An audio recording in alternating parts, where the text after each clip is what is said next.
everyone. That seemed like a good musical time to transition. I'm going to go ahead and turn... Oh, how about I transition there? Hey, everyone. Happy Sunday. How you doing? I got my music right, but I didn't get the screen right. So I hope this is going out all right. Looks to be okay so far. I see Sib Wolf there is in the chat. So, I guess you can't see yourself because of the way I have the screen arranged. A little bit of a last-minute sort of rearrangement of the situation here on OBS. Let me just move that over. Don't know if you guys see that or not, but here you go. On the fly, OBS, window editing. So exciting. I'm sure you guys are all just riveted by my content.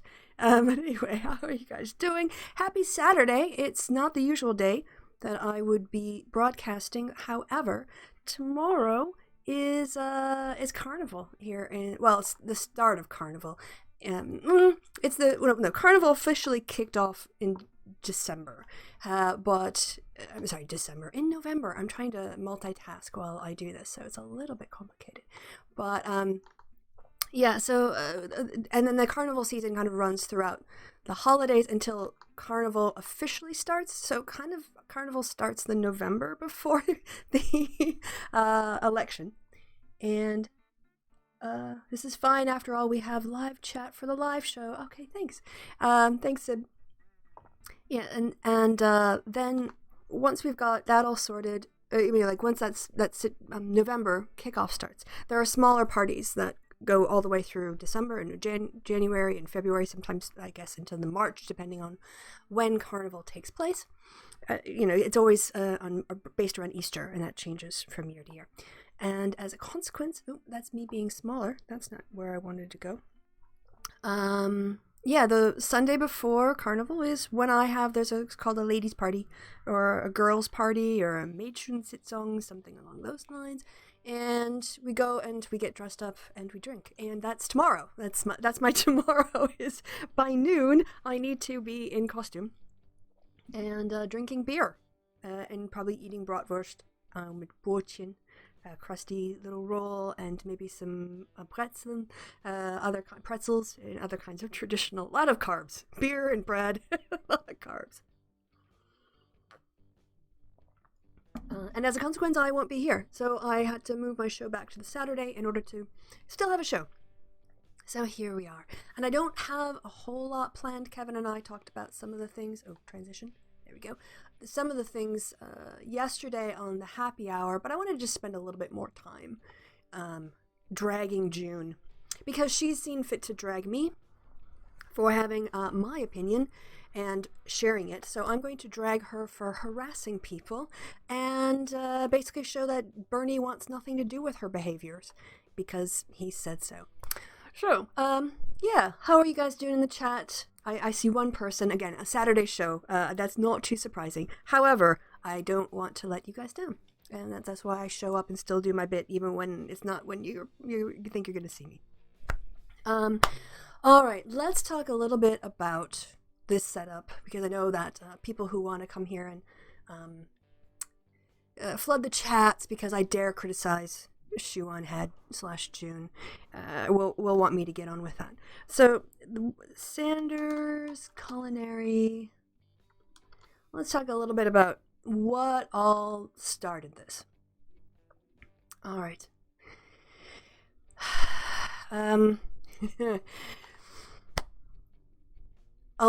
So this is going to be dealing with the problem of burners, right? So in 2016, the phrase Burnie Bros came up because it was describing a phenomenon of predominantly white cis guys who were very strong supporters of Bernie Sanders. And you can think of Sanders what you want, but of his supporters, this is a different we're going to talk about this. And they got a reputation for being abusive and harassing people, for being very aggressive in their language and their tactics, and so the Hillary people like myself, who were the targets of this kind of social media pressures and silencing and intimidations, spoke up, but really some people believed us and some people refused.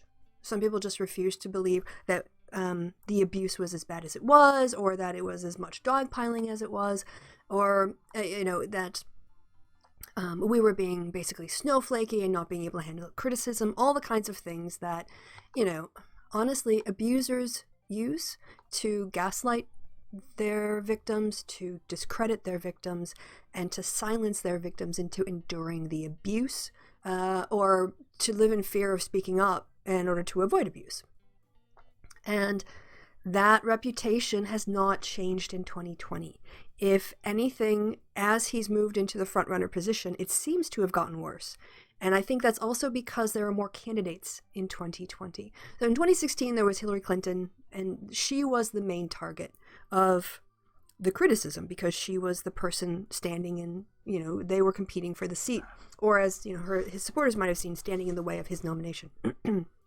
And so because the people who were targeted for online abuse were all from one candidate, it was easy to say, oh, we're just going to discredit this because this is just complaining. This is just people who are sour grapes or whatever else. They're all supporting one candidate. Therefore, they all must be lying, I guess. Well, this time, what you have is, and people who support Sanders, again, you can support him or not, but this is what happens with a subset of his fans, a subset of his online, I think, younger and supporters, and also supporters who are not living in the United States, who don't vote in the United States. Because I think a lot of the vicious attacks are coordinated with people who actually can't vote in this election, and therefore don't really see the opponents as human as much as people who might be in the States. I think they dehumanize non-supporters as evil people and neoliberal shills, and just and it doesn't help. Anyway, stepping back. All right, so there was already this pattern and history of abusive online behavior. That reputation has not gone away in any meaningful way. And this time around, what I've seen on the Twitters is that systematically Bernie people have gone after every single candidate who seems to be near the top of the ticket. So Kamala Harris early on had a moment, if you remember, with Joe Biden in a debate where she criticized him on something and then sadly tactically did not follow up on it in any kind of meaningful way. But there was a whole bunch of just attention at that moment from the Bernie people, discrediting her, attacking her supporters. And then when she dropped out, they moved on to the next person, Castro. And then they moved. So they basically, there is a subset that just goes after anyone. And especially when Pete started to rise, they will just glom onto attacking Pete. Or if it's Elizabeth Warren, right? That's the snake emojis now. And they en masse will go and harass supporters. And so it's not unlike 2016 when people go to say, oh, you're just snowflakey, you're just a Hillary Clinton whiny supporter. This has happened to the Harris campaign, this has happened to the Buttigieg campaign, this has happened to the Warren campaign, this has happened to the Biden campaign. It is the case that, do you have crappy supporters in every candidate's base? Probably. But who do people complain about? The Harris supporters were not complaining about Warren people.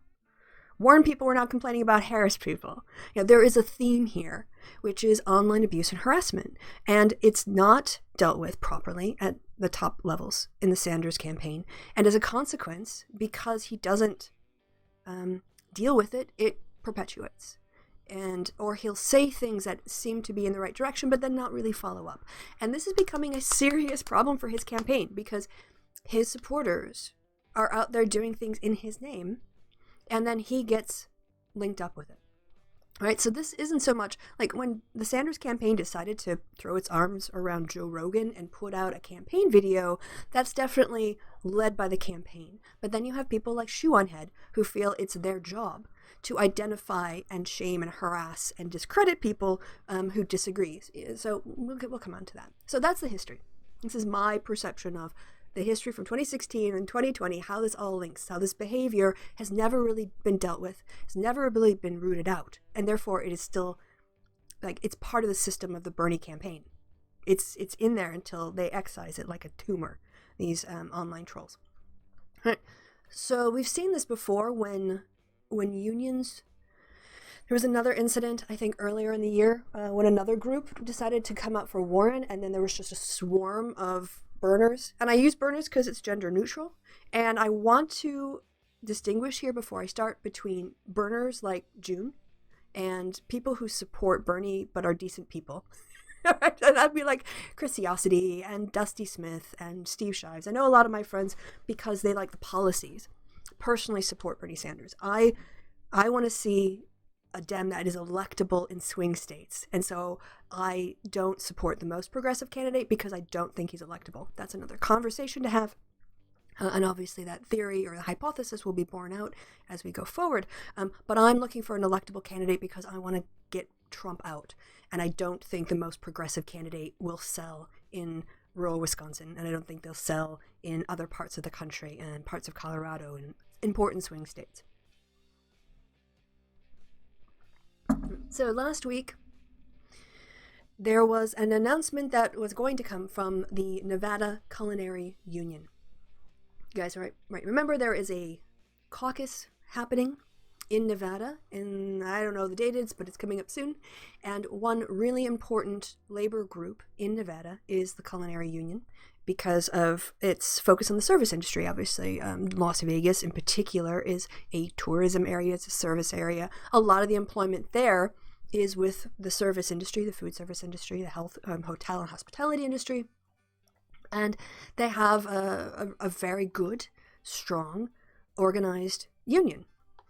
And they have a union that has been able to negotiate really, really good benefits for them, for their members. And when they were looking at candidates to support and comparing the proposals, what they found was that their union members might actually do worse under the structure as laid out by Bernie Sanders. So they said that and outlined their criticisms before they announced that they were going to make an endorsement. They then announced they weren't going to make an endorsement, but that's a little bit later on the road. So these flyers came out and were circulated. The position was criticizing not just Sanders, but Warren too, because I think her plan ultimately ends private insurance for anything that the government can cover, which is going to be pretty much everything. And so they're going to basically end, private insurance companies, which a lot of people have issues with private insurance companies, but that doesn't mean they don't want options and they don't want things to choose from.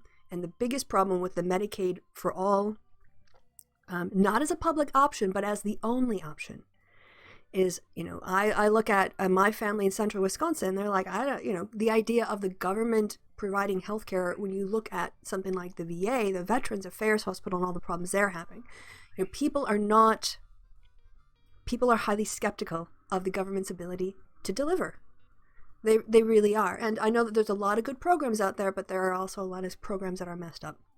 So people don't, generally, Americans, if you look at the polling, they like the idea of opting in. Like if I'm like, okay, I want Medicaid as an option amongst Blue Cross Blue Shield and Aflac and all these other options. Like I want that government program as one of the options I can choose from. But if the government covers surgeries and doctor's appointments, and then you don't have any ability to go to another option, you have to use the government program, that doesn't sell. And I know for people who are very pro-government, socialism, organized society in order to make things better, that's hard to maybe calculate. But for people who don't see the government performing optimally in a lot of ways, that looks to them like maybe even more trouble than the private insurance system currently is worth. And when people feel like they don't understand something, or it's confusing to them, it's complicated, or it would require a lot of work and effort, the confused mind says no. And that's why I'm worried about electability. Even though it seems like now Bernie is moving to basically Elizabeth Warren's position on Medicare for all. But anyway, we're going to get off the track. They came out criticizing Medicare for all as the only option.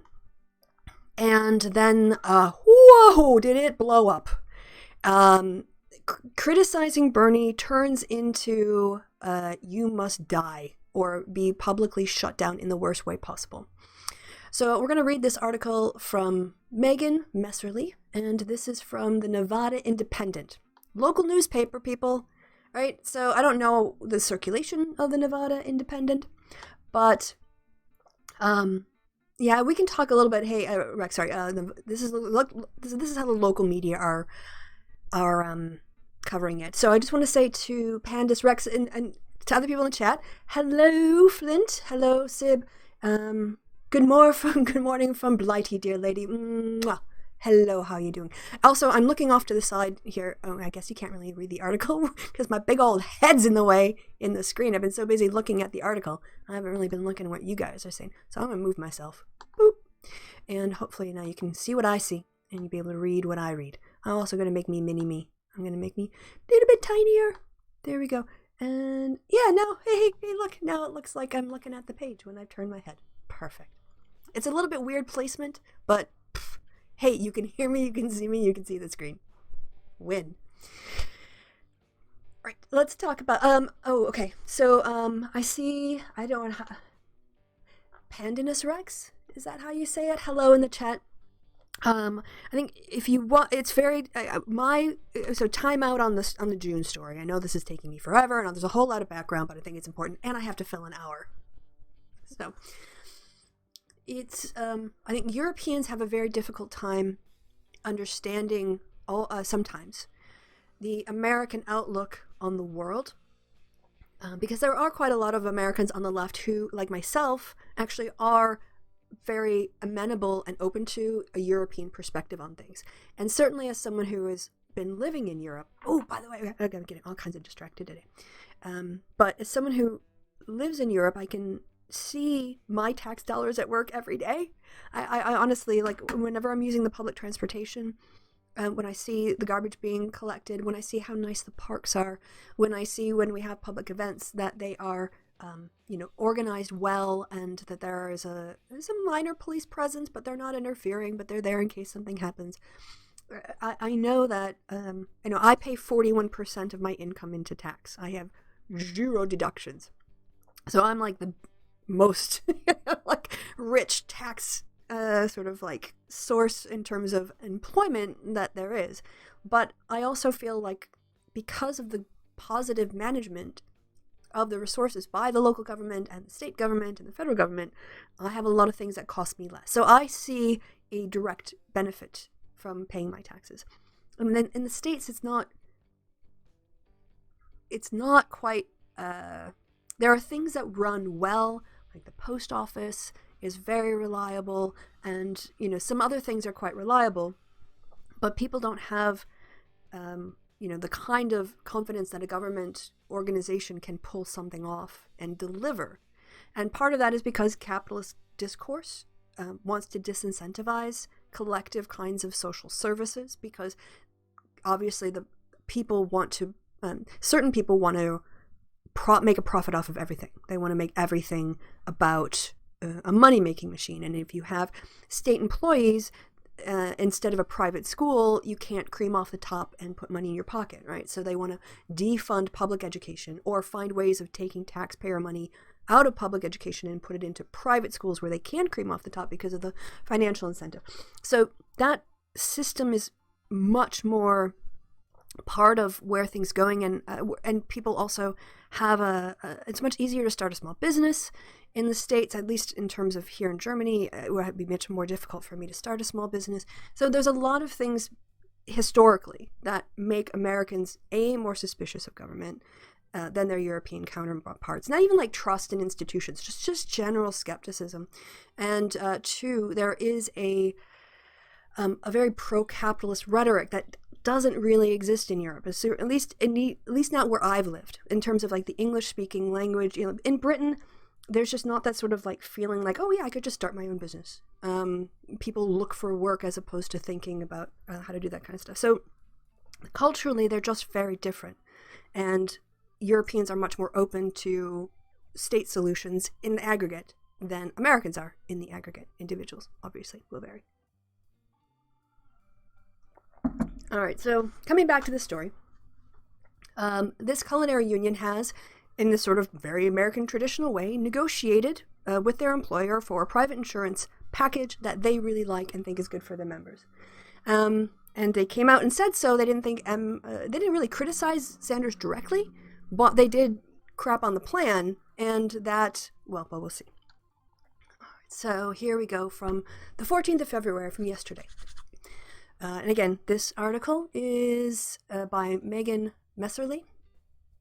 Yep. And it says Culinary Union officials face profanity-laced attacks after scorecard says Sanders would end their health care. I'm just coughing in your ear now.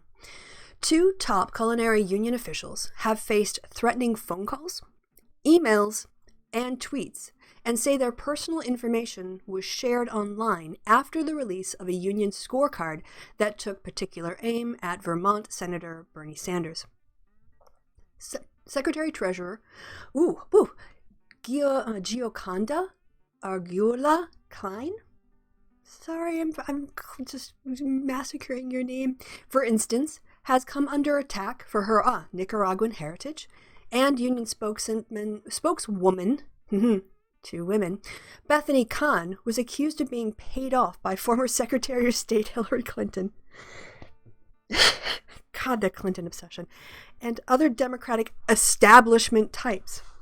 In the tweets, the union and its leadership have been referred to as bitches, whore, fucking scab. All right, there goes my monetization for this. Thank you, Bernie people. I shouldn't have read that out, though. And evil entitled a-holes. Union officials also raised concerns about a commenter on a Nevada Independent article that referred to members of the Culinary Union who hail from 178 countries and speak more than 40 different languages as illegals. Though a review of posts by the Independent suggests the commenter is a Trump supporter who opposes Medicare for all, not a Sanders supporter. That also seemed to me like I can't think of a single Sanders supporter who would refer to people as illegals. I mean, there's possibly some, but I that just doesn't ring true to me, so that assessment seems right. In one email, which the union provided to the Independent, culinary leaders are referred to as corrupt mother effers, and says that it's, quote, time for people like me to go after you. Quote, this is your chance to fix your mistake before the millions and millions of Bernie Sanders supporters will find you and end your ability to earn a living, the email says. We will find you corrupt mother effers so that you can be sure, and of that you can be sure. And we will make sure you wallow in poverty and suffering. Apologize and fix your mistake, else you will pay. I know tens of thousands of Bernie supporters, and we will come after you fascist imbeciles, it continues. Bernie 2020, not me, us. The union, Khan said the union has received dozens of phone calls, more than 300 emails, and thousands of tweets just over the last 48 hours. The attacks against the Hotel Workers Union come in the wake of the public release of a scorecard, which the Nevada Independent first reported on Tuesday, that criticizes the Vermont senator over his position on Medicare for all by saying that he would, quote, end culinary health care, unquote, if elected president. The union, which runs a health trust, wow, I didn't even negotiate it. I'm sorry, I stand corrected. The union doesn't even just negotiate it. They run a health trust, right? That covers 130,000 members and their families. Opposes single-payer government-run health system that would eliminate their much-beloved health care plans. Well, this seems, I'm sorry, you got to start with people where they are, right? You've got to go to voters and deal with them where they are. And this is a totally legitimate counter to this idea of ending options for private insurance coverage if the government plan covers it. And this is a conversation that the Sanders people need to have, as opposed to just saying, you're a bitch, you're a whore, and we're going to come after you, and silence. And honestly, all of this reads true to me because I get this kind of harassment too. I've just blocked 5 people today who are Sanders supporters in my mentions. So none of this sounds fabricated to me. All of this rings authentic from people who are not bot accounts who have Sanders in their support. Again, burners, I'm uncharted, Burners supporter or burners as opposed to Sanders supporters. I'm really making an effort to not. I'm to distinguish between dirtbags who are in it to bully people and don't understand how to do politics, and then people who have a really good heart, who support Sanders and with whom I disagree with in terms of who we think the best candidate is. These are two different groups. All right, so let's continue on. We'll look at the scorecard next. So let's look at I think that's the story about it. I don't know if it's actually the scorecard itself, but the attacks against oh yeah, I already read that part. The union has been circulating the scorecard via text and email to their members, as well as back of the house in Las Vegas hotels. Though the union declined to endorse a Democratic presidential candidate on Thursday, it has about 100 organizers dedicated to generally turning out union membership to this year's caucus. Okay, if these people have 100 organizers who are turning people out, you really think that going after these people and telling them they're horrible and calling them gendered slurred and using gendered slurs and threatening to dox their leadership is going to motivate them to support your candidate? What are you thinking? This is politics. People have choices. And I know there are some people out there who burners are like, if you don't vote for Bernie, then that's it. I know that they live in that world, but other people don't. Other people see a world where they have choices for their candidates. And they don't have to go with you. They don't have to support your candidate. They don't have to turn people out. And when you attack, and it's okay, I'm kind of, again, getting ahead of myself. I'm going to keep going with the article. Sanders, in a statement on Thursday, condemned, quote, harassment in all forms, unquote, and said that he urges, quote, supporters of all campaigns not to engage in bullying or ugly personal attacks, unquote. I am certainly disappointed that he walked back a quote that was attributed to him early, because this whole all campaigns matter, all campaigns should do this is precisely the kind of evasive language that allows his supporters to have plausible deniability. If Bernie Sanders would be more forceful on this. So let me just show you here this earlier quote. All right. This comes from Gary Grumback, quoting Sanders from a larger piece. And here he's saying, anybody making personal attacks against anybody else in my name is not part of our movement. We don't want them. That is what he needs to say every day. Because if that is what he really thinks, then this all campaigns equivocation, it's kind of like there were decent people on both sides. Right? If there are if 95% or even 90% of the abuse, or even 85% or 80% of the worst kinds of target abuse is coming from his supporters, and I tell you, the Harris people are already gone. There's again, I don't have Buttigieg people in my mentions. I don't have Warren people in my mentions. I don't have Biden people in my mentions. But let's say they each have a total up to 10% of the most noxious stands on online, or 20%. The vast majority is still coming out of one campaign. And it is a problem that has to be addressed. And this mealy mouth, all campaigns should be nice to each other, is not going to get the job done. And the problem with Bernie not doing more of this, more of anybody making personal attacks against anybody else in my name is not part of our movement. That's the quote I want to see him say more and more and more. Because it's the only way of actually, because the burner stands who, and the thing is that they're not all American voters. There's a lot of people who are outside the country who don't have, like, they have a theoretical stake, and they think about, like, they use American healthcare to shut down critics. But the fact is that they don't live in that situation. They don't have to live with the consequences. And Bernie and his supporters have to live with the consequences. So if you have people who can't vote, who are attacking potential voters and potential allies, that is a problem for your movement. And then you have to deal with the people inside your movement who are noxious and toxic. So there's two kind of levels on which this is operating. So really disappointing to see him back off of addressing the problem, because it's not going to go away until he starts more directly, constantly calling it out. We can certainly disagree on issues, but we must do it in a respectful manner. Yeah, and I just want to kind of contrast, because we haven't really talked about Shoe yet, and this was brought up, how noxious June is. And the fact is that based on her behaviors, if Bernie Sanders saw this, he would tell her, you're not part of my movement. If that's the standard, if targeting people and belittling them and abusing them is the standard, what did he say? And personal attacks, like calling people wine ants, or using, how about ableist language, like telling people who don't support Bernie that they have brain worms, and it's so good that Medicare for All will have mental health coverage so they can finally get their mental illnesses taken care of. All of that is the kind of trash that, according to this quote, Bernie doesn't want to be associated with. And so we're going to come on to that a little bit more. All right. Later in an interview, I haven't seen this quote yet. Later in an interview with PBS NewsHour, Sanders sought to distance himself from the attacks. Obviously, that's not acceptable to me. And I don't know who calls and I don't know who these so-called supporters are.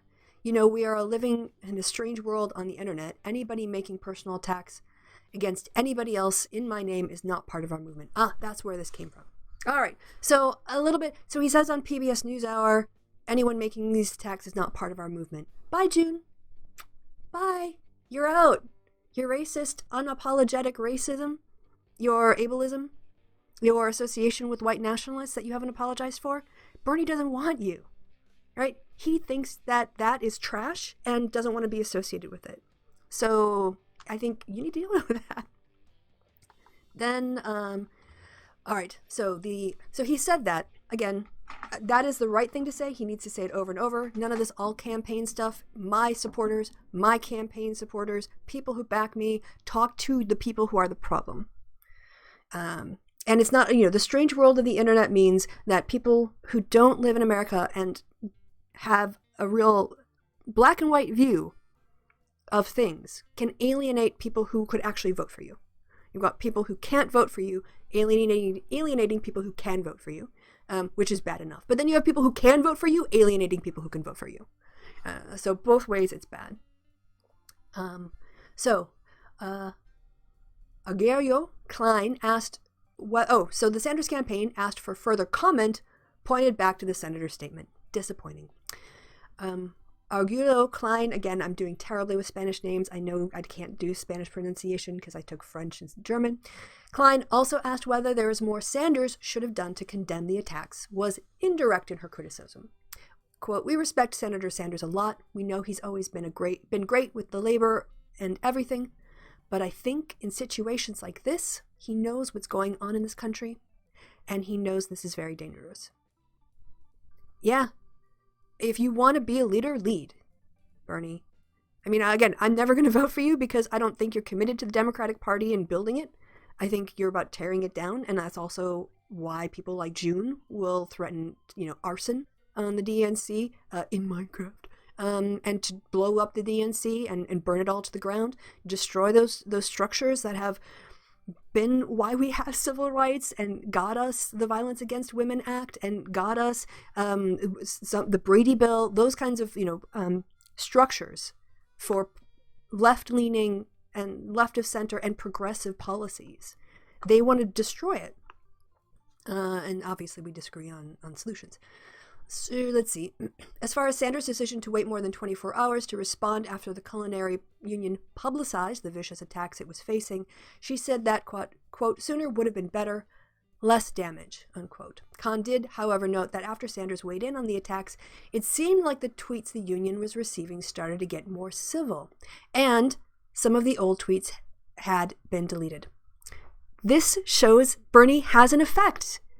If you come out and you call people out on their crap and you disassociate that kind of behavior with your goals, that is a role model to the supporters who don't do it, and it gives them the courage to call out people who do. And that way you have an internal kind of monitoring of this stuff. And that is what he has to do. If he wants to be a leader, it seems to me the first thing he has to do is lead within his own movement or his own party or his own supporters. If he can't take responsibility and step up and solve problems created internally inside his own campaign, how are people going to trust him to solve problems outside? You know what I mean? So yes, Bernie has an effect. When he speaks out against this abuse, he has an effect. And that means he has more of a moral obligation to speak out against this abuse. And he's probably not going to name names. I wish he would. I would love it if he would repudiate Shoe0nhead, because he should. She's basically the kind of trash abuser, dogpiling Chrisiosity, dogpiling me, making videos dehumanizing people, while she's sitting there with her unapologetic racist past and her associations with white supremacists, with a white nationalist, and currently making ableist statements and telling people to abuse other people online. Yeah, I wish he would call her out. He won't. Obviously, she's not important enough to be called out. But I wish that her kind of behavior would become unacceptable to more Sanders supporters, because Burnie would lead on this issue. It's only going to get more intense as the campaign goes on. And if he doesn't rein in his supporters now, he will burn bridges. There will be burning bridges all around him. He won't know because of what people on the internet are doing in his name. So he has to get this under control. The two culinary leaders said the backlash won't inhibit their get out the vote efforts, but it has taken a mental and emotional toll on them. Yeah, these abusers, again.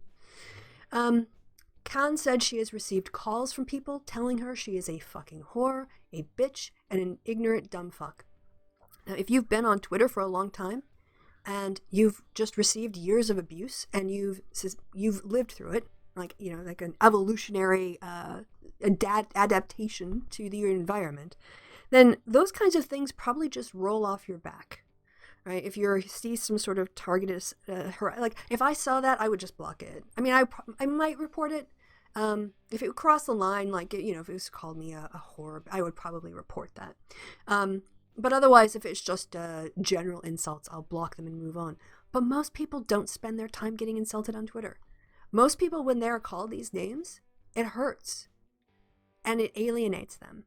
Especially if you want to say boomers, people who don't live online, people under the age of 25, don't have that thick skin of dismissing comments from haters because they don't deal with that kind of online interaction. And so, yeah, these burners, and I really don't think this is a coordinated, the other thing too, the coordinated effort is a bunch of other campaigns acting in Bernie's name. Yeah, like Biden supporters? People over the age of 45 are really going to organize troll armies online? Klobuchar supporters? Are you kidding me? People from who are supporting Minnesota Nice have all of the connections with 4chan that the Bernie people do to do the kinds of threats and find out people's information. Warren supporters, these liberal, elite women, kind of like my demo, living in suburbs. Yeah, we're the ones with their kids in the suburbs organizing online. No, this is Sanders supporters. It's the right demo, and honestly, this kind of edgelord, shitlord tactics is in their wheelhouse. It's how they operate. It's how they silence people. So I don't believe for a second that of this kind of stuff, 95% of it is just genuine people. It's not an operation. It's not a double buff op. Anyway, Khan went on to say, it derailed 24 hours of work, quote, it derailed a 24-hour workday for me, where I had to go home at 2 a.m. and then start working because I was constantly being called, being emailed. I couldn't keep up on social media. I would just get mentions and try to figure out what was happening. And it's disappointing when it's supposed to be people who are on our side. I'm just going to let that sit in silence because damn, yes, she is right. This kind of stuff, being called a whore, all this sort of gendered, I mean, obviously, again, I see the ties back to the misogyny of 2016. There is a big link. I mean, you can criticize Clinton on policies, but you don't have to reduce her to a gendered slur, and there was a lot of that. And we have two women here leading a union from a progressive movement that should be celebrating things like diversity in leadership and women in positions of power, but instead, what you get is a troll army that uses misogynistic language to silence, intimidate, and mentally stress out the targets of people who don't agree with Bernie. This is toxic. This is toxic. And yes, they will get on with their lives and they'll do their things, but does it now color the way that they perceive interactions with the Sanders campaign going forward? Of course it does. And when other people see that this is how their leadership is treated, I see why Burnie needed to speak out, but honestly, he needed to say that PBS NewsHour statement to his own followers. None of this, again, equivocation of all campaigns matter version of stuff. Oh God. Gelo Klein said her personal information was shared online, causing her kids to fear for her safety. The Nevada Independent reviewed a thread where Redditors appeared to confirm that Klein's personal information had been shared, but was unable to find the exact instance of where it had been posted. Quote, right now, in this country, you cannot put the facts on the table anymore, and that is what we did. We put the facts to the members. That is all we did, Klein said. I'm just going to stop. I know it's A. Klein. I just don't want to keep mispronouncing her name. I think it's more disrespectful to say it wrong than to say A. Klein. They're threatening Bethany. They're threatening me. They've threatened 2 women. We're women of color. This is shameful. It's absolutely, absolutely shameful. The 2 women noted that Dee Taylor, international president of the Culinary Union Unite Here, and Ted Papa George, president of the Culinary Union, have not received similar threats. Union officials have additionally filed a report with the Las Vegas Metropolitan Police Department over the attacks. So, burners are sexist, abusive trolls who are harassing predominantly women who criticize their hero. It's the same. I see them drawing on their Hillary dynamic. That's what I see here. Quote, when we did this, what we did is let them know the situation and take it seriously. That is what we did because, we cannot play with threats, unquote. All right, so as far as the unions get out the vote effort, caucus effort, it will continue to distribute its scorecard to members, have organizers talk with union members back of the house, phone call, morning and night, and send text messages. She said the union is putting a particular focus on getting thousands and thousands of its members out to vote early, which she described as an easier process for members. The union, she said, isn't telling anyone who to vote for or who not to vote for. They're just giving their members information and letting them make a choice. And she said, we don't say don't vote for this, don't vote for that. We say nothing like that. We say this is the knowledge you need to have, and you have to make a decision at the end. And then the editor's note, we understand that some people may find the profanity in the story offensive, but the unsettling language is an integral part of the story. So we made the decision to include it in its unvarnished form. Thank you very much. Yes, and so the Nevada Independent is a 501c3 nonprofit news organization committed to transparency and disclose our donors. The following people or entities mentioned in this article are financial supporters of the work, and it looks like Bethany Kahn and both the Culinary Union has made contributions to this reporter, in the past, made donations to this 501c3 to sustain it in its reporting. So yeah, I'm really glad actually I took the time to read that because I was aware vaguely of the problem, but I hadn't gotten deep into it, and I had no idea until I read this that they had how misogynistic it was, how targeted it was at women, and the fact that they were doxxed online. Their kids were freaking out. These women who, again, weren't going after Sanders, just criticizing his plan compared to what they can offer. They got basically slammed and demonized for saying, hey, we think what we've got already is better and we don't want to compromise on what we provide because we think we can do a better job. And this kind of stuff, is precisely the reason why Sanders needs to take this seriously and speak to it directly. Because again, for people like June, bullying is a tactic. And it's of course, June isn't left. So she doesn't actually care about making progressive changes. She doesn't care about advancing feminist principles. She doesn't care about intersectionality and the multiple forms of oppression, and then ways that we need policy solutions that take on board intersectional dimensions of marginalization and oppression. She, obviously doesn't care about racial equality.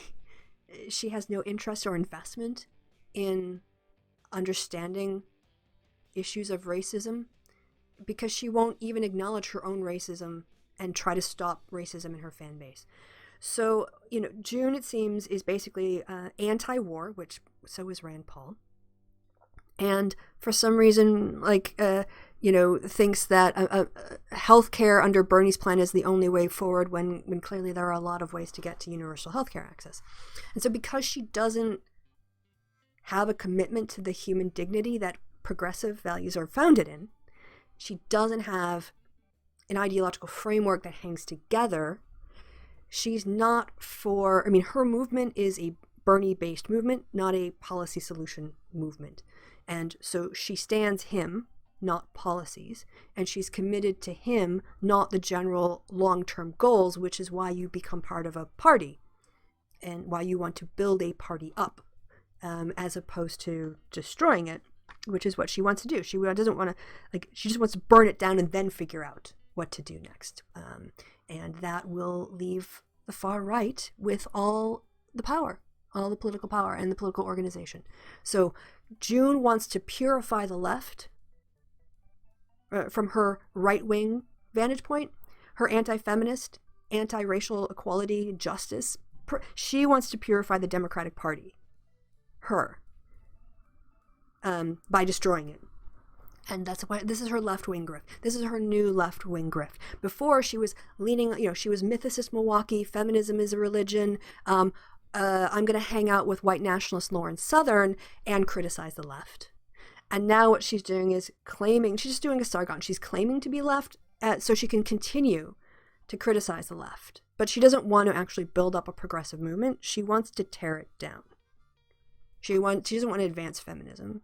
She doesn't want to help with, she doesn't want to confront systemic racism in her content. She has no interest in those kinds of discussions because her audience isn't that progressive. What they want to hear is they want to hear women who are feminists made fun of, which is why she attacks people like me. And they want, basically cringe, oh, look at how terrible this other person on the left is. And she gives that to them pretending to be left. Vam Kitty, she is on the left. She claims, she has an anti-war position. So she's basically a left, you could see her on that cusp of right-wing populism and left-wing populism. In that what populists have in common is things like they don't want to spend money on wars, maybe for brown people, who don't want to go overseas, because white people could use that money here. And I don't. June's political ideology seems underdeveloped in terms of a coherence. So I hesitate to speculate. However, she's anti-feminist. She has no commitment that I've seen ever to racial justice or racial equality. She doesn't even have the ability to take on her own mistakes in the past and own them. So how can she be progressive if she never progresses? All the rig do this? The right. They mock you and then SERP. JMM, I don't know what that was. When June is out there using ableist slurs, I haven't really looked at her brainlet thing lately. Let's just go have a quick look at her channel. But clearly, if you were to ask Bernie, look at her tweets, look at her content, I think this qualifies as someone that, oh God, she's turning into Alex Jones now with her whiteboard theories of the DNC, what done it, I bet. Yeah.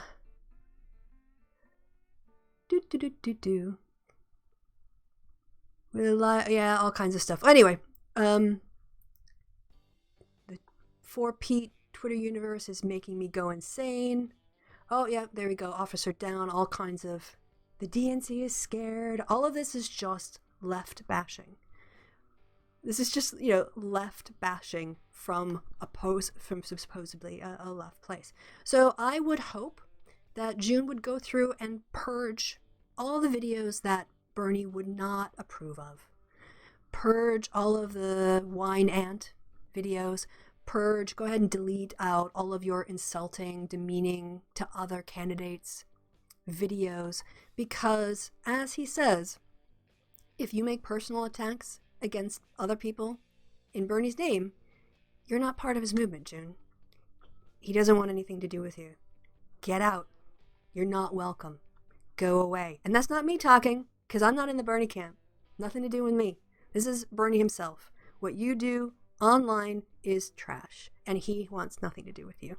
So your option, seem to me, is to get called out on this. I mean, I'm happy to share this picture with anyone. You know, I'll tweet it out again.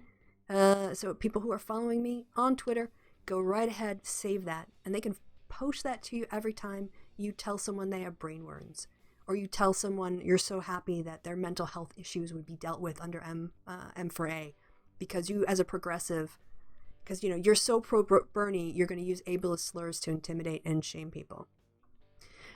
So yeah, you can either clean your act up, or you can get dragged over the fact that he doesn't want this kind of trash in his movement.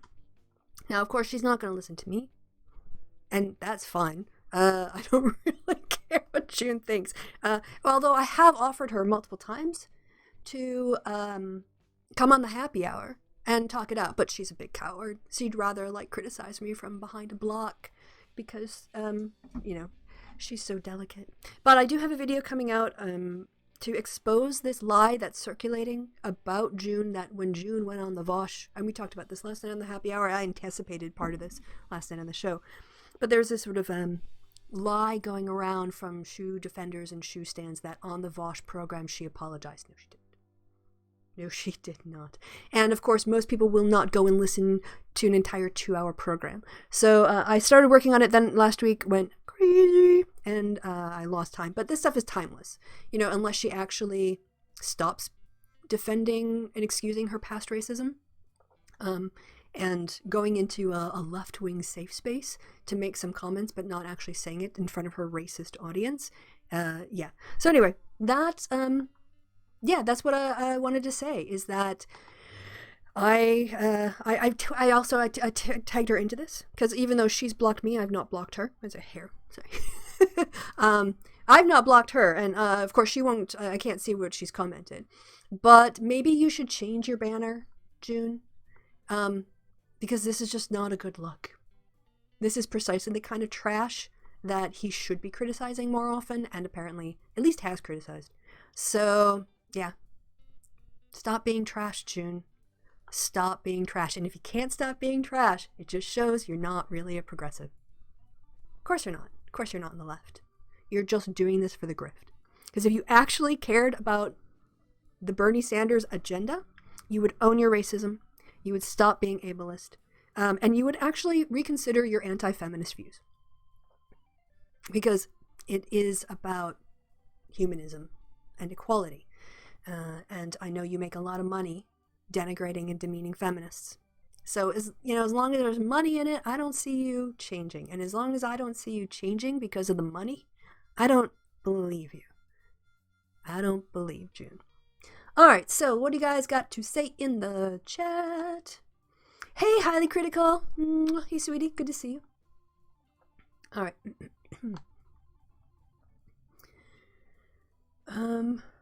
Okay, we're talking about native peoples here. I'm just gonna kind of scroll down. Is she on the left? Oh, the rig do this. Alt-right and the anti-war, so don't let that be a measure. Yeah, that's true. I mean, there's a whole thing about I don't want to spend money fighting brown people because they're brown, and that race is part of it. I don't want to go create democracy in other parts of the world where people aren't white. So Highly Critical says there's an influx of people who are left of conservatives on economic issues, but right of liberals on social issues. So they want to destroy the Dems to make room for themselves. Yeah. JMM says the DNC is more for where the money is, and that's Bloomberg. I guess I find this whole discussion of the DNC pretty ridiculous myself, because it kind of fills the vacuum of like, there's never like the DNC. It's never like even Tom Perez is out there like organizing from Bloomberg. No, the DNC has to reflect the whole party, and it's very easy to just in the same way that this really annoyed me, the way that Sean or H Bomber guy would just disparage the Dems, the corporate Dems, without naming names, and just disparage the party. I understand when you have valid criticisms, but don't burn down the structure we have for fighting Republicans. How does it help? I mean, honestly, how does it help people in the United States if Bernie Sanders people like bring down the DNC? Let's say they get their way. All money from corporations is gone. Only individuals can make contributions. The whole structure is burned down and started over from scratch. And everything is remade in Sanders' image. Do you know what that would do? It would basically create a space politically for the GOP to just walk in and have one party rule forever. So this unnecessary and simplistic treatment of the DNC as the villain, not helpful, people. It's really not helpful. And there is a space inside the Democratic Party for people who disagree with Bernie Sanders. Let them be there or fuck off. I mean, there is more moderate people voting than far-left progressives. Bernie and Elizabeth Warren together get about 35 to 40% of the Dem base in Iowa and New Hampshire so far. That means moderate Dems get 60%. Moderate Dems are the majority of voters thus far. And going forward into open primary states that attract independent voters, even more center and center-left people. So the DNC has to take into account not just the fringe left considerations, even if they are the loudest and most aggressive and abusive. It has to work for everybody. And if there are a lot of people who are supporting Bloomberg, and I understand the rules, they should have had some other phase of it, but they have to find a way to accommodate those supporters too. So I'm sorry, I'm just not on board with treating the DNC like a black and white villain. I'm not buying into that. I don't think the DNC is for Bloomberg. I think the DNC is for a decent election. If anything, before 2 weeks ago it was, they're all in it for Biden, and then now Biden isn't the front runner, and now it's all in for Bloomberg. And it's just like the DNC is sort of like, some people talk about it. Sorry, JMM, I know I'm going off on you, but you talk about it like a conspiracy theory instead of a legit critique. Okay, so the right thinks Bernie, if elected, will destroy the left. Yeah, that's why Trump is pushing his supporters to vote for Bernie. It's why Hugh Hewitt is going to be voting for Bernie. You get a lot of right-wing people who have the perception that Bernie would be the weakest candidate because they don't see ending private insurance as winnable, as a sellable item to your average low information occasional American voter. And they're right. If you look at the polling now, Medicare for all as not a public option, but as the only option, is not popular. People want choices. They don't want government-run single options. Part of me wishes that there was a tripartisan model with the DNC, Republicans, and a third party for Sanders. Yeah, unfortunately, first past the post makes that impossible. Not impossible, just unlikely. So let me explain. Let me just do a little political science course here. Why is first past the post pushing for a two-party system? The reason for that is, and maybe it's obvious, but I think it's worth just explaining. If you have a winner-take-all framework for your elections, if you have two parties on the left that split the vote, that just means a plurality. If majority doesn't mean 50%, it could be a plurality vote, right? So if you have three parties on the left and one party on the right, then obviously the left splits its votes, the right gets the plurality. So in a first-past-the-post system or a winner-take-all system, it makes more sense for people to compromise and to come together and build a coalition. And by building those coalitions and trying to stretch your coalition over the broadest number of policies possible, you want to win as many votes as possible. Median voter theory. So if we assume that in a population, the distribution of political views on any issue will generally be in the middle, like for most people, the median voter is not far left and the median voter is not far right. They're somewhere in the middle. In a normal distribution where most of the population are centrist, this pulls both the left and the right to the center.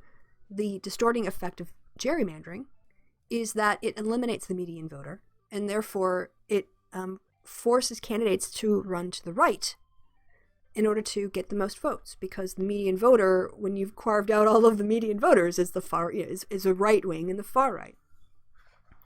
And so it's very difficult for any other party to move in that space. And, would it be, I personally think Sanders is not a good fit for the Democratic Party. I really don't. He doesn't really seem to like anything about it, if I'm honest.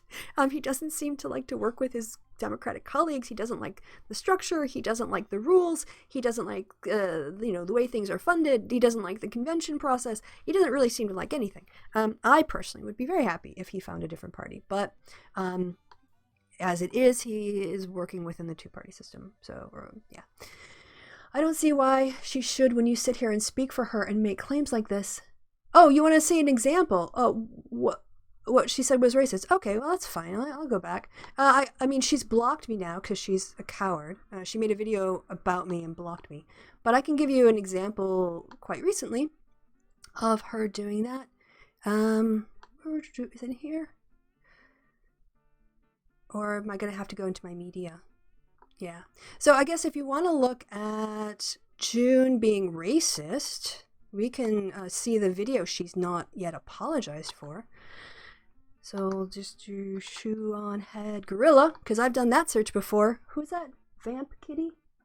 All right. So here's her, here's a black woman, looks like a gorilla comment that she says is cringe, but hasn't apologized for. All right. So enjoy that. I put on my headphones. Can you guys hear that all right?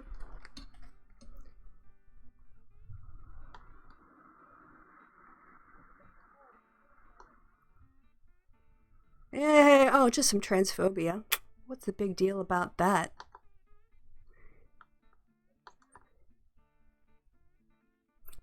She's never apologized for this. She's never owned this. She went on Vaush's thing when, oh yeah, it's really cringe. And I didn't know it was racist to say she looked like a gorilla. But here she is being like transphobic and racist, which we'll get to.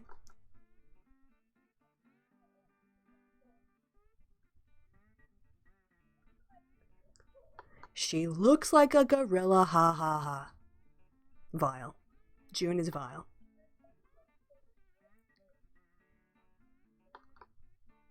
Alright, so, that's trash right there. Total trash. And there's a reason why people drag her for this. It's because her fans defend that comment as not racist. So, when she says something racist and then goes on to not fully address it, she encourages racism in her fan base. And her fan base is quite young. So she is promoting racist attitudes by not standing up and stepping up. So there we go. That. In terms of recent abuse, let me just scroll down, because I know there is some. Oh yeah, there was this. Again, she's blocked me now, so this was. I saw this and went, yeah, June being ableist. That's great. She writes, and this was less than a month ago. So happy Medicare for All includes mental health care, so you'll be able to get the brainworms out if more people like Rogan endorsed Bernard. All right, so ableism. And then, of course, there's just some older stuff that she still hasn't acknowledged. Let me go on here. Yeah, this is when Philadelphia unveiled a new pride flag with black and brown stripes to make it more intersectional, to acknowledge that sort of centering LGBTQAI issues on white experience was something that the movement itself needed to reconsider and to be more cognizant of intersections. They put in a new pride flag with black and brown stripes, and June thought that was hilarious. And she mocked it by saying, dude, think about it. Put a brown stripe on the rainbow flag outside our bar so black people feel included and we can totally not racist. And she doesn't have respect for intersectional issues, for racial equality. So, I mean, those are just the ones that I had happened to come on, but obviously she's got issues of abusing people just in the last month that she's done it. And again, because I'm blocked by her now, she criticized me.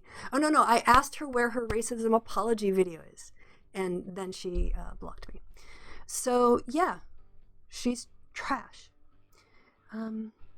Oh, hey, Too Fitty. Yeah, we got. I'm sorry, I did do this very last minute because Sunday tomorrow this time I will be drinking Purge.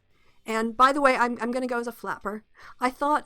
So clowns are very traditional Cologne carnival theme. So that was a possibility, but I realized that no matter what I did, I have a Baroque costume. I have a wig. I could put that on, but it's a lot of work, like to sort the wig out and pin it down and everything. I can't be bothered with that on Sunday.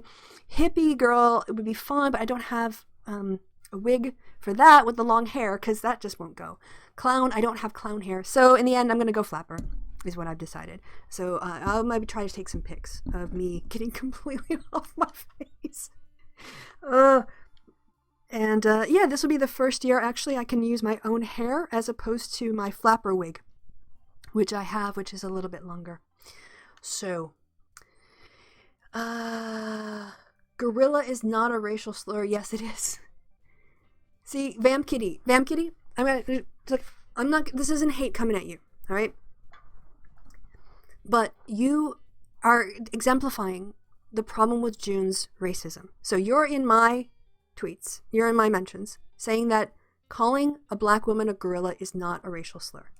And if you go and watch June on the Vosh stream, she acknowledges it is. She had to have it explained to her because she lives in a white supremacy bubble where she doesn't understand racism because she had no interest in it. But now that it was explained to her, she understands. What she said was incredibly racist. It's not even questionable. Comparing black people to apes and gorillas is racist. Disgusting, vile, dehumanizing racism that has no place in the progressive movement because it's anti-progressive. It's white supremacy. And you are defending her probably because you like her, and you are defending racism, and you are defending her racism. She doesn't deserve your defense for two reasons. One, it's racist. And Vamp Kitty, I want you to be better than that.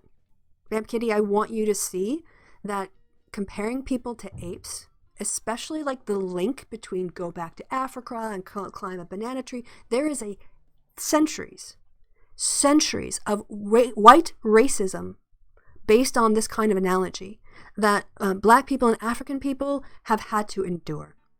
And it's wrong and dehumanizing. And if you care about other people, you don't compare them to gorillas, right?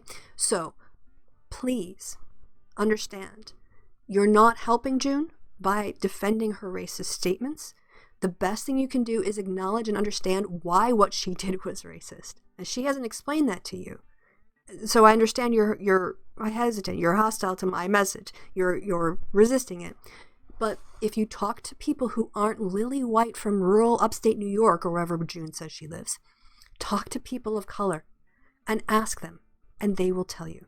So yes, what she said was racist. So you don't have to defend June for not saying a racist thing because it was racist. And she admits that. So take that back. All right? The other reason is June doesn't need you. June's got 200,000 supporters. She can speak for herself. She doesn't need a white knight. And if she is wrong on something, then here's the problem with you defending June. You are stopping her from owning her racism. That cycle of her saying the racist thing and then her fans defending her saying it's not racist and her not correcting them because they're defending her, you're helping cocoon her. You're helping protect her from taking responsibility for what she said. Going on Vosh's channel, on a lefty channel with a bunch of people who are social democrats and communists and socialists and on the spectrum, and saying, oh yeah, I guess I said a racist thing, isn't brave.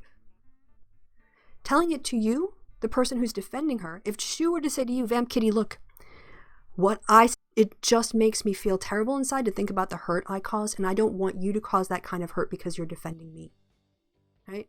You are stopping her progress by defending her. She needs to own her racist past and explain to people like you why it was a problem. That's the criticism, right? She is promoting racism in her fan base. And if you're defending calling someone a gorilla, you're basically defending racism and you're showing your racist colors. So that is why, Vamp Kitty, I just want to thank you for stopping by, actually, because you are the fan base that I'm talking about. When people say, oh, obviously it's racist to say that, no one in June's fan base thinks it's not racist to say she looks like a gorilla. Thank you, because you are there showing her fan base still thinks this. Even after she went on the Vosh show or program, right? And even after it was explained to her it was racist, and she made some mild, oh yeah, I think I can see how that's racist now, you still think she's not racist. So clearly she hasn't done enough. So thank you, Vamp Kitty. Honestly, I want to thank you. Thank you for stopping by.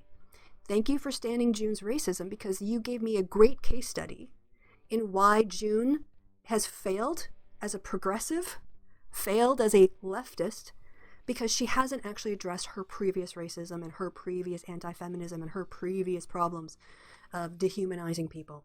And that's why she is trash, right? I would be happy if June stopped being trash. I really would, because I think she has an ability to transform her audience from accepting racism like you have, because of you like her, because of, you like her content, you think she's a nice person, so you defend her being her racist statements. She could actually do a lot to speak out against racism, to speak out against patriarchy, to speak out against white supremacy. But what she would rather do is complain about the DNC and Elizabeth Warren and tear down the left. She could address real societal harms, but she would rather attack the left and women, especially women on the left. So there you go. Let's see. Corporate money is powerful, that's true, but so here's the thing about hating the player versus hating the game. Americans get most of their information from the news and from outside media sources, from television, from radio, from flyers. And campaigns spend most of their money on communication. They don't spend most of their money on staff. They don't spend most of their money on travel. Most of the money on a campaign is spent on communications, social media, commercials, radio ads, all of that, getting their message out. And if you can't get your message out because you won't take corporate money, and this is, I think, I remember last time when we were running against like banking reforms and taking care of Wall Street, and this time it seems to be like Democrats can't accept money from the one candidate who has like a nice, deep Rolex from having run previously of small donors. And that's his, anyway. Oh, you couldn't hear June? All right. Let's see. You couldn't, oh, you know what? It's because I had my desktop. Okay. Sorry. Thank you guys for giving me I will go back and we'll redo this. Oh, quiet, June. I'm not ready for you yet. I mute the desktop audio because when I do the intro music, if I play them both, you get the echo effect. So I always have to do that. All right. So let's talk, again, going back, my apologies for that, guys. Milo Yiannopoulos actually got permanently banned from Twitter. The excuse they were using is that he was exacerbating an already out-of-control situation. Yeah, you can't control your followers. And his tweets weren't hateful at all, really. They were just... So, according to June, his tweets weren't hateful at all. He just compared her to a man in a transphobic attack and that she looked like a gorilla. That's, to her, at that point, was not hateful. That's what she taught her fan base. Oh, he did imply that she was a man, but... Oh, just shrug that off. She looks like a man. She looks... And then Greg's right back there, reinforcing the phobic nature. Oh, Milo's right. Because, Greg's a bigot, too. It reinforced the bigotry. She's just ugly. It's not racist. First of all, she looks like... June almost does the whole, look over your shoulder when you know you're about to say something racist. White people move that it gets pulled. She's bouncing up and down because she understands what she's about to say is wrong, right? Just look at her reactions. It's like, it's almost the whole, hey, you want to hear a joke? So let's watch her one more time. Racist. First of all, she looks like That's not racist. Yeah, so that was it. This is racism. Let me go total, on. I total look like racism. a pony gelf. Seriously. Pony. How old are you? Alright, so thanks for that, Eva, to let me know that you guys couldn't hear that. Apologies for the technical problems. I think she claims to be on the left, yeah. That's the whole thing about, like, the Vosh recovery or, you know, redemption tour visit. Vamp Kitty, I don't know where Vamp Kitty went, but thank you for coming, Vamp Kitty. I do appreciate it. There's no hate for you here, Vamp Kitty. We just want to tell you the truth. Cosplayers deal with wigs all the time. Yeah, I mean, I have like 2 different wigs already that I put on just to go back. So yay, flapper. Yeah, I'm going to do my flapper thing. I'll take pics, you guys. What I don't have is like the kind of glue to make the wig stay in place. And I think if I did my Baroque... Do you guys want to see my dress? All right, if I remember before the end of the... I will get you... I'll show you my awesome... Okay, we're going to do it now. We're almost to the end of the show. I've done everything I wanted to. Actually, I did way more than I wanted to. I had no idea that I was going to be talking about this for an hour and a half. All right, so let's wrap this up, you guys. I'm going to go show you the one of the... Yeah, this one? Yeah, all right. You have to give me 2 minutes. So how about this? I'll transition to pre-show so you don't just watch some empty stuff. I'll show you my dope-ass Baroque dress. Maybe I can dig out... I think I have all of my costumes in a box, except for that one. All right, so give me 2 minutes, and then we'll play Dress Up a little bit, and then I'll wrap up the show, because I only wanted to go an hour. So 2 minutes, guys, and we'll be right back. And I'll put the music back on, and I'll mute the desktop audio, so you don't get that awful echoey sound. Come on now. Is that too loud?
Back again.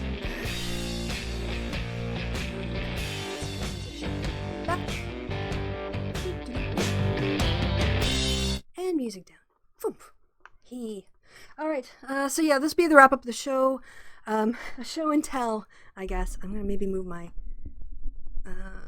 thing back here. So because I live in Cologne, oh, by the way, I'll just, before I do that, before we do the show and tell, I'll just go through the comments really quick because there might be stuff that I want to get to before the end. June's incapable of that depth. Has a white knight.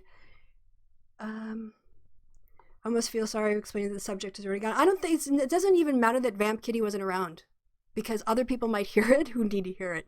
Or maybe I'll just excise that part and copy it and put it out somewhere.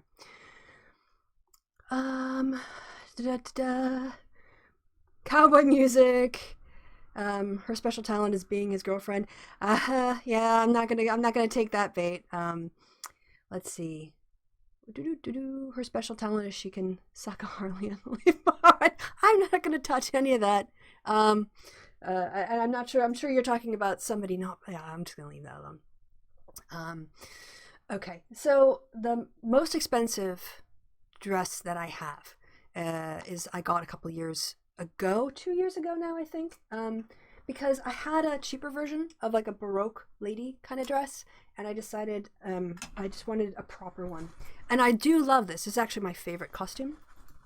However, it is really a lot of work. So can you guys see that now? Yeah. So it's like a proper, it's got, like flowery flowing sleeves. It's got, sort of the bodicey kind of front here where you push up your tatas and they sit like nice little mounds with the button down, and it comes down all here to the bottom of the dress. It's the most expensive costume I own. Although I am thinking for the I'll have to find it again. For the one I'm gonna go to on the weekend, I might go and get like another costume, because this one is like 2 years old. So yeah, and it was like 60 euros. I mean, but on the other hand, you have it for years and years and years, and it's actually pretty sturdy. So absolutely my favorite. Whoop.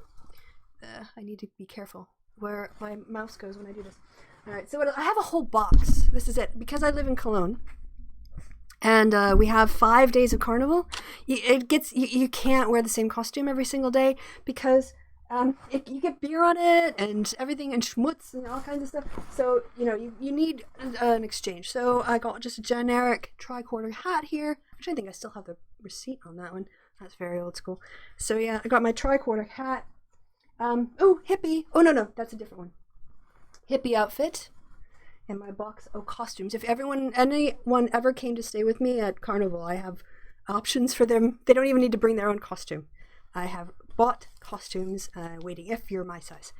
Otherwise, we'd have to find something else. But yeah, so then there's just the pretty standard, cheaper, hippie, chick costume. I did try this one year. It wasn't... I mean, I kind of lived in the 70s. I always grew up in the 70s. I'm pretty old now. So I sort of remember vaguely these awful colors. But it is a really easy way to go out, to just throw on a tie-dye, a bit of tie-dye. And so that was the hippie girl outfit. Oh, look at this. I found my wig. Are you guys entertained by this? I hope so. Let's see. Let's see. What are you guys saying? I missed my question. Yes, I did 250. Sorry, I'm super. Looks great. So before I had my hair the way I have it now, which is 20s, it's straight up 20s look. It's not even like a take on the 20s. I want pure, authentic, period hair. Before I had that, I had this. Let's do. I've just given up trying to be entertaining at this point. I'm just mostly doing this for me. Yeah. Oh, okay. So yeah, this is like kind of how I tested out being, although it's not really 20s if I'm honest.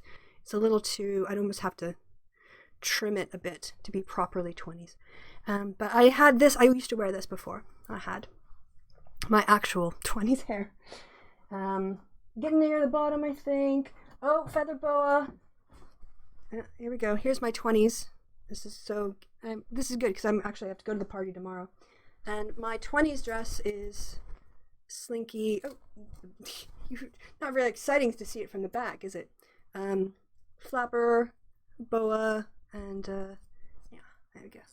That kind of look going on. So the problem with the flapper is that it's really cold.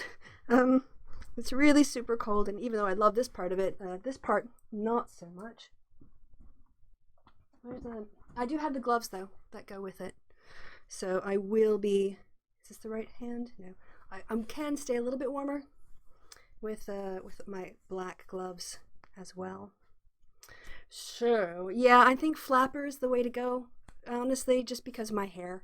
Any other costume, I'd have to find my way around it. But literally, I just throw on a feather boa and some gloves. I'm already a 20s flapper. That makes it much easier. Where's my...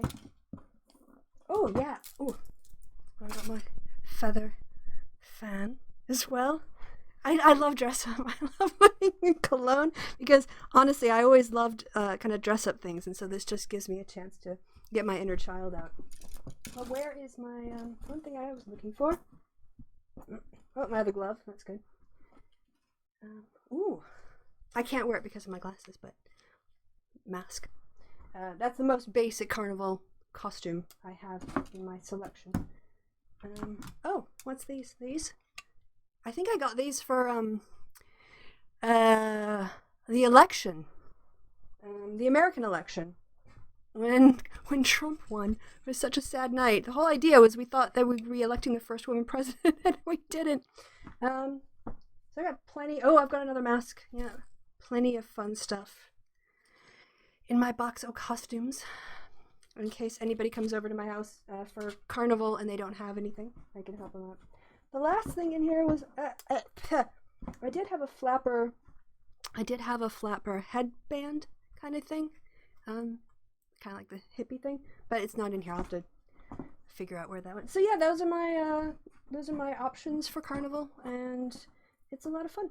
All right, well, thanks guys for joining me and letting me play dress up. This has been very entertaining for me. I don't know how entertaining it's been for you. What's this? I think is it? Oh, it's a little bolero jacket. Oh, maybe I'll wear that with my flapper thing. Now keep my arms warmer, so that would be good. All right, what do you guys? Punish Fury. I am officially not talking about who I'm voting for because it's not worth all of the hassle I get. Oh, I forgot to show you guys one costume. This is definitely like the cheapest. On the day that I have no other costumes to wear, I wear the hairy-chested German guy one. That's my other costume. In Lederhosen. So yeah, we should totally see Kevin that. I would love to have host Kevin here for Carnival. That would be a lot of fun. Might have to get him the dress and the size. They have all kinds of sizes. We can work on that. How do I feel about passing a constitutional amendment so no candidate from any party can take massive corporate donations? Okay. All right. I think the whole thing about focusing on corporate donations and rich people just completely misses the point. There's a bigger problem in the system than who gives money. The problem is the system. And so just demonizing people who take money from... So what it really feels like, honestly, is that Bernie Sanders wants to defund everybody else by holding them to his purity standards. And there's an issue, too, with the First Amendment in terms of corporations. So, yes, the constitutional amendment issues come up here. Personally... and this won't happen in my lifetime, but my preference would be to see something much closer to what you have in the British system. So in Britain, the way that it works is no one can buy well, first of all, no outside parties can try to influence the election. There's no AARP running ads. There's no Chamber of Commerce ads. There's no Planned Parenthood ads. There's no union ads. There's no all of that. The only people who can talk sort of officially, I mean, you can do like, I think, like user guides and stuff, but actually spend money. And obviously this would be a huge change in the United States, but the parties are the ones who get to go on television, and the parties are the ones who get to kind of like speak for themselves. So one is regulating outside spending. In terms of that, there's First Amendment issues around that, obviously, but it would be nice if we could kind of just tune it down a little bit. If there are groups that are spending more money than the candidates themselves, that's just a symptom of a larger problem. And then I would prefer to see complete public funding of the parties, and also caps on spending inside a constituency. So I think the way to do it would be to guarantee valid candidates. People who make it, like in a primary situation, I guess maybe there's a threshold, something, and otherwise if you get the nomination, you get it, you get a certain amount of ad time on televisions as part of their public duty, public service announcements. So, if you are on the public airwaves, you're meant to donate a certain amount of time to public service announcements or other kinds of public goods. And I think carving out a specific amount of time, completely equal for, let's say we've gotten past the primary and we're in the general, for any candidates that qualify. they get the same amount of time on different stations. And they can put up what they want.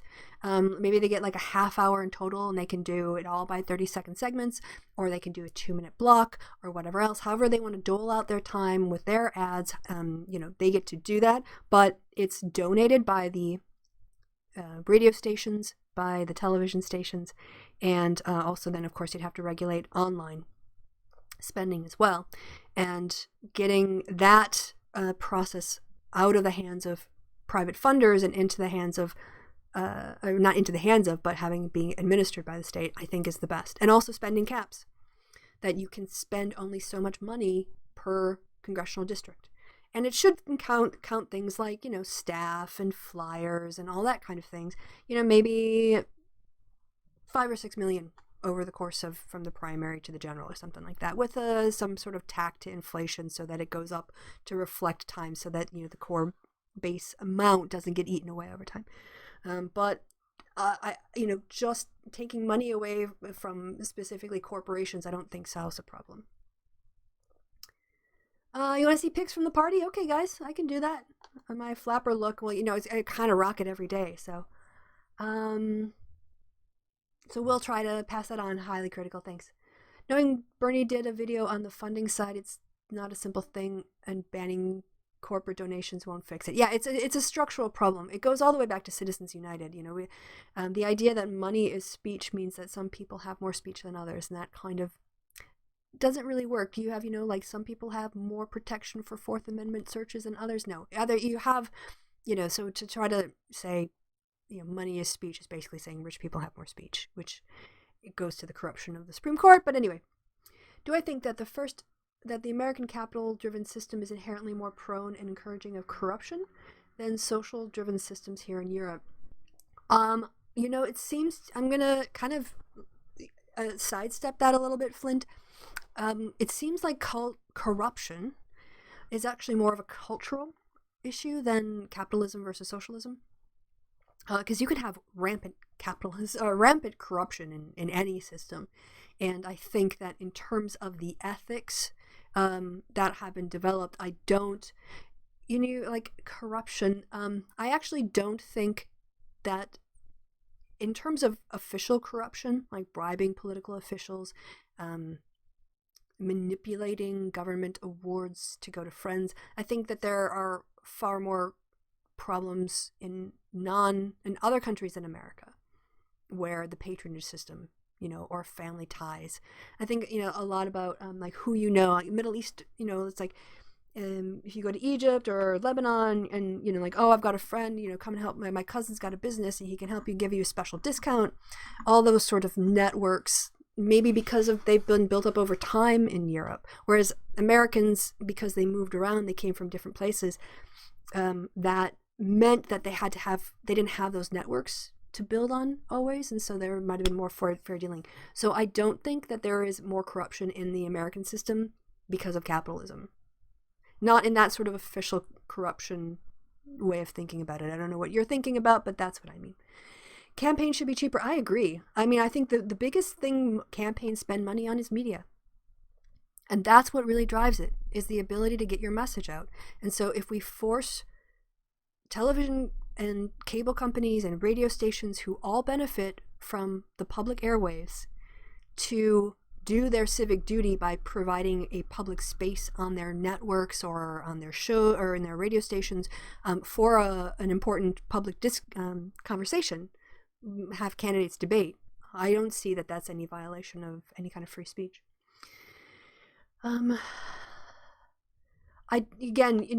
This fixation on corporate donations, just it really is not. Rich people will find ways of getting money to their candidates. This is the other thing too, is what I found. So being old, I've lived through, say, McCain-Feingold. You know how today PACs are demonized? PACs are just, I won't take PAC money. I wouldn't even touch PAC money. PAC money is corrupt. PAC money was a way to reform unreported money. It was a solution. Political action committees was actually a way to make money more transparent, in terms of doing things unlike or like bundling money. And so it seems that people get the problem wrong. people get the problem of money in politics. They think it's an agency issue. They think, oh, if we could just stop corporations. Like, rich people will always find a way to get money to people they want to have power over. It will flow to that. So that's, PACs didn't solve the problem. McCain-Feingold, as long as it lasted, didn't solve the problem. Even if you banned the corporate donation, they would just find a way around it. It's a whack-a-mole problem, if you see what I mean. So demonizing corporations in terms of where you get your money from, even demonizing billionaires, where you get your money from, isn't going to solve the problem. What you're doing is unilateral disarmament against the Republican Party, who will take money from corporations and billionaires. And being pure, as good as it makes you feel, doesn't get you votes. Your average voter doesn't care where you got your money from. They want to know, what are you going to do for them? What are you going to do about their healthcare costs, their insurance, whatever else that they're struggling with? They don't really care if you're funded by a rich person so much, or poor, or like a bunch of poor people. They want to know if you're going to solve their problems. So I think that this focus on corporation is very, virtue, self-gratification on the left, but it's not really dealing with the core problems. Hey, Christy, love your content. Thank you, Bailey. Just up here being snarky bee. So I think in the kind of decentralized socialist system, people like me prefer it'd be really difficult for corruption to manifest because there'd be no leaders. Yeah, you know what happens in decentralized systems? You get a lot of inefficiencies. This is why I'm not an anarchist. I can't stand to be in long, boring meetings where people just repeat the same stuff over and over. I want to hire someone who's competent to do the job. I want to specialize. I want you're great at organizing garbage collection. You go. I don't want to sit in your meetings. I don't care the timetable. Just get it done. Like, there are things I will participate in, but honestly, I don't, decentralized systems just seem to me completely inefficient. All right, so yep, thanks for understand a bit more now. Cheers. Okay, you're welcome, Malcolm.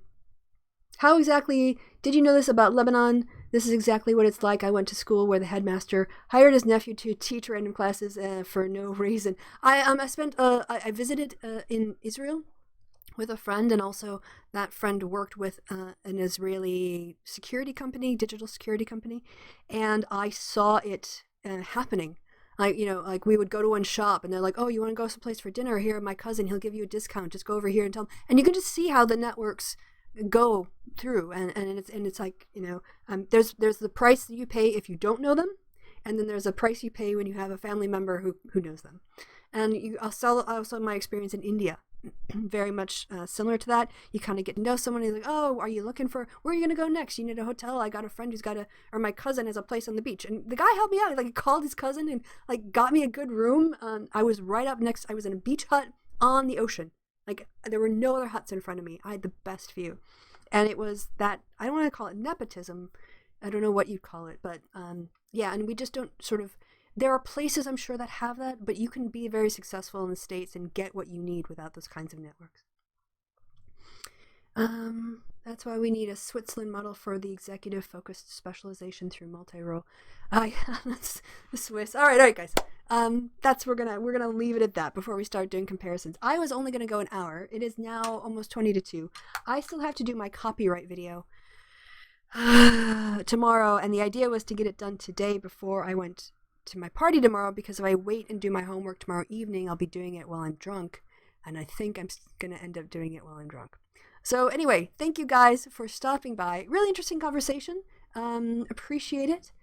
And thank you again for spending some time with me, listening to me rant, and I hope you found it entertaining. So until, let's talk about next week. Next week is Carnival. So here is the difficulty. Not the difficulty, but my current schedule. So Carnival kicks off on Thursday. And so I'll be probably drunk. And then Friday, I don't know if I'm going to take off of work or not. A lot of times people do just take off the Friday because it's hard to come into the office when everybody on the train is dressed up in costumes and getting blasted at 8:30 in the morning already. And then Saturday, I think I mentioned this on the show last night, and I couldn't remember the name of it. But I did manage to find... So this party I'm thinking about going to, the Kit Kat Club, on... Sunday. Oh, okay, so this might change it. It's a Sunday night party. And the theme is, as it's opening up, sexual fantasy dress code. I don't know if you guys can see this picture. You probably can't from where it is. I don't know how the pull focus will be on this. There's nothing in here that is not suitable for work. Hold on. I can't see my screen. Can you guys see that? Oh yeah. So that's the sexual fantasy theme party on Sunday night. And I'm planning on checking that out because I've never been to one. And bucket list. I want to check these things out while I'm still young enough to walk and without a walker. So I want to go check that out. As a consequence, I don't know. I guess I could do the show then next Sunday if I'm going to go to that party Sunday night. And then Monday, I'm off to Amsterdam. So yeah, let's say currently, I will do the show next week on Sunday. I won't have a block. All right. So thank you guys again. Get my homework done. Thank you, Sib. I will try to do that. And at one point, I'll just do a massive premiere where I do all my copyright videos that I've been working so hard on. All right, I'm going to stop talking now. It's really time to end the show. I'm hovering over the end stream button and everything. Thank you guys. Thank you for stopping by and being in the chat and spending your time with me. I've been Christy. You've been awesome. Until our next happy hour with Kevin, my next happy hour with Kevin, or the next time we see each other here on next Sunday. Have a great one. Did I say I've been Christy? You've been awesome? Because you are. Okay. Bye-bye. Now I have to find the end button yet. There it is.